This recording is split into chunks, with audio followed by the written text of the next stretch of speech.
ci yéenekaay yi ñu xëyandool tey jii ci aljuma ji dañ ci ànd ak Mamadou Mohamed Ndiaye. jërë ngeen jëf coronavirus ji ba tey wopp ji tey la gën a lëmba réew mi la tribune nañu ci xëtam mu njëkk ak tële moo ci mujjee am ndax jàngoro ji heure bu ñu xëyee muy gën di law ci réew mi téeméeri ka ak juróom fukk ak ñett la ñu yeewoo démb téeméeri ak juróom benn ay cas communautaire la ñu tribune seetlu ne corona bi dugg na léegi ci région yi ci Sénégal bu baax a baax ndax boo jëlee région bu Kolda rek wàññi nañu fa juróom fukki cas covid 19 libération nañu ñetti téeméeri cas coronavirus ak juróom benn fukk ci dirub 48 heures ñaari téeméeri ak ñaar fukk ak benn yi ay cas communautaire la ñu te yemu ca nañuy faatu ci wopp si dem nañu léegi ba yegg ci ñaari téeméeri décès ak ñeent fukk ak ñeent source nañu ba léegi yaakaar amagul coronavirus jaa ngi gën di law ci réew mi cas communautaire yi di gën di yokk nit ñi di ci dee démb rek amaan nañu ci réew mi yeneen ñaari décès Vox Populi bind ne kii di professeur Seydi fi toll ak ni mbir yi demee ci cas communautaire yi bett ko quotidien fekkat fa waxi coronavirus ji ak li mu yàq ci réew mi secteur hôtellerie bi mu di ñuy yëngu ci wàllum hôtel la ñu yéene kay bi xamal ne covid 19 bi tax na seenub liggéey dafa dee wet ak activité au point mort di tekki faatu ci tubaab ñu woppi coronavirus ji faat ñenn ca ñi leen di suuli di sapeur pompier yi ñoom la l'observateur xëyee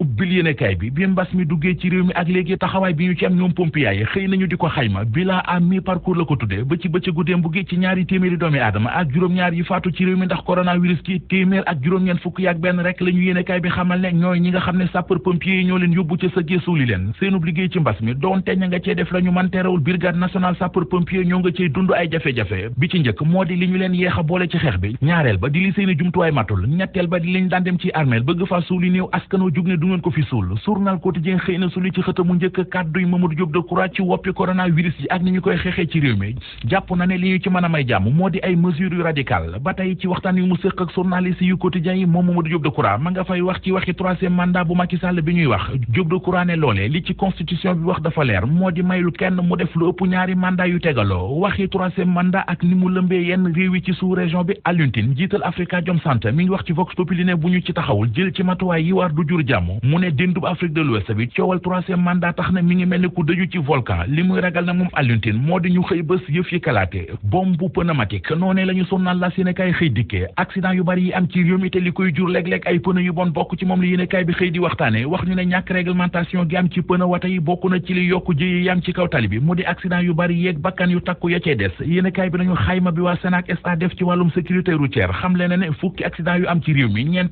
pneu wata yu bon a ko jur lu juddoo cim tàgg bu naawul ay mbokkam jaaxle ci moom lii quotidien mi ngi ñuy wax ne projet de loi bi ñu adopté woon keroog ca ndajem conseil des ministres te mu jëm ci statut artistes yeeg ñi yëngu ci wàllu culture ñu bari ci ñoom dañu cee amee xel mu yari état bi ko def la ñuy ragal ne li muy wax gëmu ko li neexut a gëm mi ngi ci l'observateur ci Louga la xewe mu di benn waay bu nekkoon kaso keroog samedi la ñu ko libéré ca ëllëg sa di dimanche mu dem sàcc xaru nijaayam lundi ba mu delluwaat kaso